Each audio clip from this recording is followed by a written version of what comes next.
In the aftermath of the Korach insurrection, the Korach rebellion, it does not end well for Korach, as we know. It does not end well for his family, does not end well with the 250 leaders who were trying to create this rebellion.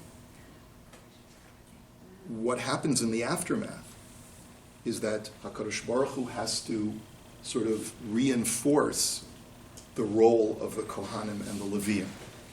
Because at the end of the day, really what Korach himself was a Levi.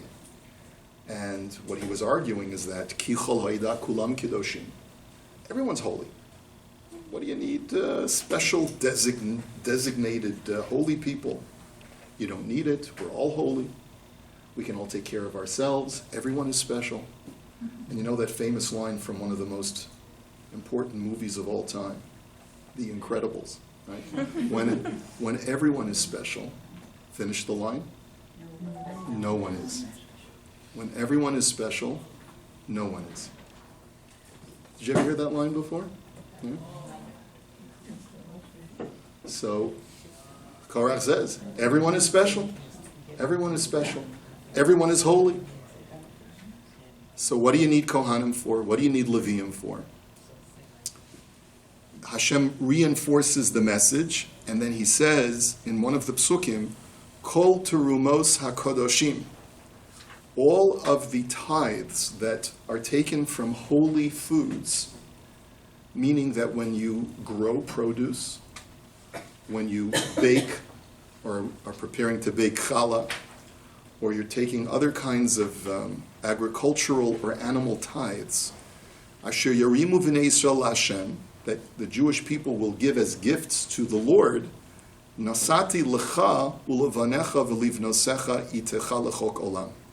I hereby give to you, Aharon, and to your children and to your sons and your daughters with you as an eternal statute. This is like an eternal, irrevocable system that all of the tithes will go to Aaron and his descendants. Berit melach olam hi lifnei Hashem. It is a covenant of salt that is eternal before God. Lecha ulezaracha itach. For you and for your future descendants with you. Rashi tells us, now what's the curious word, of course, in this whole sentence is the word salt. What does salt have to do with this? What does salt have to do with anything? Now, there is a law that appears in Sefer Vayikra, in Leviticus, that talks about salt. But there, the law is that on every korban, you take some salt and you place it on the meat as it is, or the entrails as they are burning on the mizbeach. This is in source number 4 that I've copied for you. The Torah says in Sefer Vayikra, a totally different place in the Torah, yes? V'chol korban minchatecha b'melach timlach, v'lo tashbit melach berit elokecha me'al minchatecha, al kol korbanecha takriv melach. It's really referring specifically to the mincha, to the flour offering. You must always put salt on it. Never have any interruption of this salt of the covenant on your flour offerings. On all of your offerings, you shall place salt. And of course, this is the reason why when we eat bread, we're supposed to place salt on our bread to remind ourselves of this al kol korbanecha takriv melach. On all of your sacrifices, offer salt. And salt, the reason why we do it at our tables, even though our tables are not an altar and we're not doing sacrifices, is that this is a custom that shows that we are elevating our tables to be like an altar, to show that we are trying to sanctify in some way the very mundaneness of our tables. Yes? Why did it 3 times? That's a Kabbalistic custom. I don't remember the reason why that it's done 3 times. I'm sure, I think I remember reading it once before, but I don't remember offhand. But it's okay if you shake it also. The idea is the salt. That the custom of dipping 3 times is a later custom. Did they you know that salt causes high blood pressure nowadays? Yes, but a lack of iodine Yes. creates disease also. Well, it atrophies your muscles. Yes, so, everything in the right measure, correct? You can have just a few granules of salt and you'd be very healthy. I mean, if you don't have salt, you can't survive. Salt preserves the meat as well. Salt preserves. Salt is a preservative. So we know why salt is representative of something that is eternal. Because salt is a consumable food item that never decays, never goes bad. Almost every other food item will eventually go bad or lose its taste. Salt never loses anything. It enhances taste. Yeah, and it always enhances taste, yes. Now, what I want to point out over here, though, is that God is not talking about specific, physical salt in this pasuk in Parshas Korach that we're going to read this Shabbos. In Leviticus, it's literally salt. I want you to put salt on all of your flour offerings. Over here, when God talks about Bris Melach Olam, it is an eternal salt covenant. It's not referring specifically physically to actual salt. You can see this actually, we'll skip Rashi for now because of time. But take a look at the Rashbam, Rashi's grandson. Rashbam says, Berit Melach Nir Ali Lashon Kiyum. So the Rashbam says that this is a language of preservative, that this is a covenant that I am preserving for you. V'chein leDavid u'lezar'o Berit Melach. And we find an example of this in Divrei Hayamim, where you have a similar pasuk where God says, I am preserving the monarchy for David and his descendants with a salt covenant. Now again, there's not the kingdom of David has nothing to do with actual salt. They weren't salty people. Right? But it just means that the covenant that God made with David is an eternal covenant that the monarchy will always stay with David's descendants. Aval lo tashbit melach berit elokecha medaber b'melach mamash. But when we go to Leviticus and we talk about the salt that's mentioned there, that's literally salt. Here, it's a figurative term to describe something that is eternal and always preserved. But Brit Melach, Brit Kiyum va'omed ledorot. But when we talk about a Brit Melach, a covenant of salt, or a salty covenant, it means a long preserved eternal covenant. That's all it means. Now, I think that this is just scratching the surface of what a salt covenant means. But the simplest understanding is that it means something that is preserved and everlasting and will never go stale, never go bad, never lose its flavor. Who was it that turned into a pillar of salt? That was Lot's wife. Right. So we'll talk. She was preserved? Yeah. I mean, you talk about getting a facelift? She was really well preserved. Okay. Well, But, then I would be covered with salt. Anyway, but don't try that at home. There is, quite interesting, the word salary. The word salary. When you earn a living and you get a salary, it's from the Latin word salarium. What is a salarium? They used to pay Roman soldiers in salt, or they used to give them money to purchase salt. Because that was the way, because salt was a trading commodity. Today salt is a very, very cheap commodity because we've learned to mine it so efficiently and to extract it from multiple places. But in the ancient world, salt was extremely valuable because it was something that was, like we said, it was an eternal commodity. Didn't need to be preserved. So that's where we get the word salary from. Isn't that interesting? So anyway, but I want us to take a look at a midrash. Let's take a look at the midrash that is quoted in very brief by Rashi in Vayikra, but here we see an expansion of it. It's source number 5. Al kol korbanecha takriv melech, the Torah says in Sefer Vayikra, on all of your sacrifices bring salt. Sheka asher nitchalaku hamayim hatachtonim min ha'elyonim, that when the lower waters were separated from the upper waters, Ga'u bibichiyah. The lower waters started to sob bitter tears. Sheyiyu b'makom tum'ah, that they would now have to be in a place of impurity. So let's hear the words again. When the lower waters were separated from the upper waters, what are we talking about? It's not the sea. We're talking about the second day of creation. In the second day of creation, what did God place in between the lower waters and the upper waters? The rakia, the firmament. Does anyone know what a firmament is? I don't know either.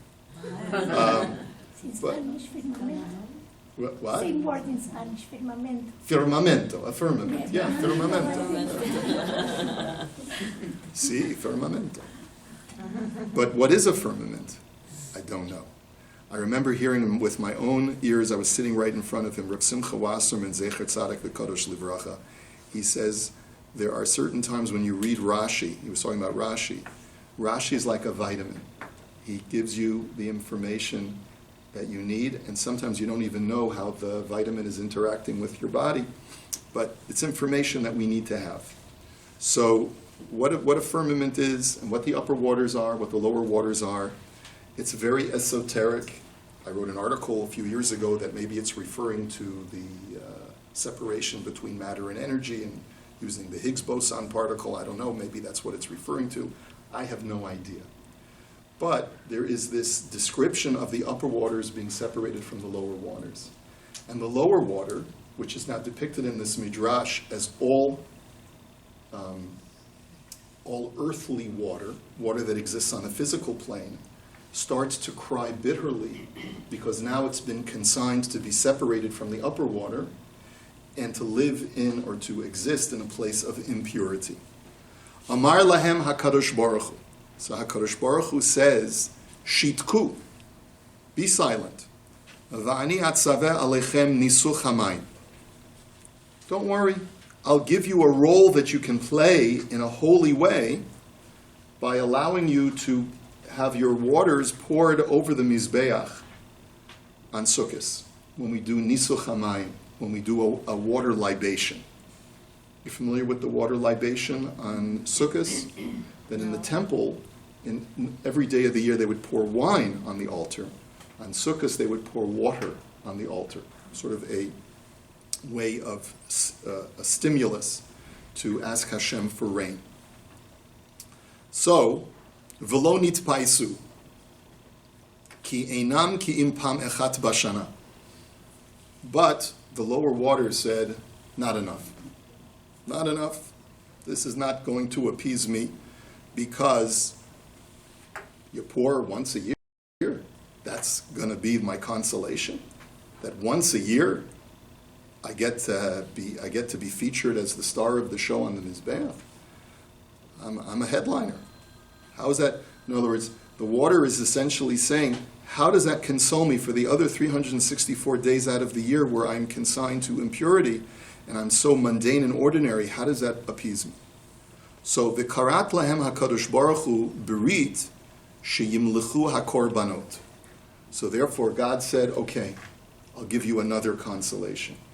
We will extract salt from the waters of the sea, and we will sprinkle that salt on every single sacrifice that is placed on the altar.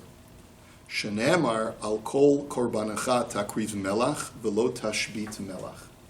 That on every single korban you shall pour salt, and you shall never cause a cessation of salt on any sacrifice. So that's the end of the midrash. The idea that I wanted to perhaps extract from this is as follows. What was Korach's mistake? It's true what he said. Ki chol ha'ida kulam kedoshim u'betocham Hashem. Everyone is holy. Everyone has innate holiness. Everyone is a chelek elokam mimal. But that's not the role of a Kohen. The role of a Kohen is not to be holier than the rest of the people. The role of the Kohen is to be like salt. How is a Kohen like salt? Not only that there is an eternality to his role, but what is salt used for? If you try to consume salt alone, you'll get hypertension, you'll die. It's poisonous. Just to eat a chunk of salt, it's poison. You'll actually kill yourself. The role of salt is to ameliorate and provide flavor to other food. It's completely ancillary and secondary. It's tafel to every food you're eating. When I put salt on my salad or whatever I'm eating, I'm not saying I'm eating salad with salt. I'm eating a salad and I'll put a little salt on it, but I don't even think about the salt. So the idea here is that the Kohanim are there to provide flavor and a little bit more oomph, a little bit more essence to the Jews that they are helping to serve. If salt personified would try to gain prominence unto itself, that would be a failure. Salt, you're not here for yourself. You're always here for somebody else. And so the role of the Kohen is not to be holier so that I can serve Hashem and I can be closer to Hashem. The role of the Kohen is give him a special task of making sure that he is able to lift up every single Jew and provide them with more flavor in the eyes of the Ribono Shel Olam.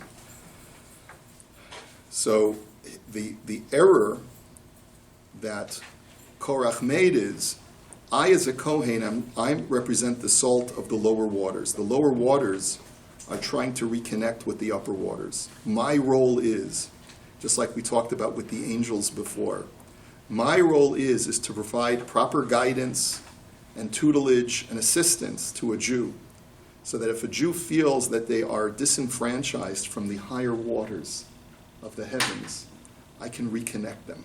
I can make them feel that they are one again with their Father in heaven, to connect the lower waters with the higher waters. That's the role of putting that salt on the Mizbeach.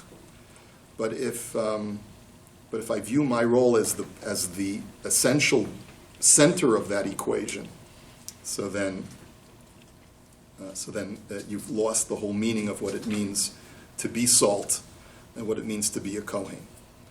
So you mean he enhances people's characteristics? Yes.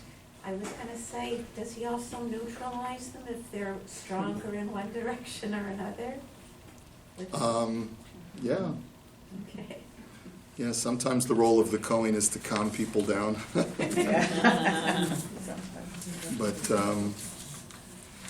But anyway, we all play the role of a Kohen at some point in our lives. All of us are Kohanim in one respect or another. But in order to be a Kohen, we need other people who are the non-Kohen in that scenario that we can provide salt for. So being a Kohen doesn't mean that I am the center of attention, that I'm the one who's serving Hashem now.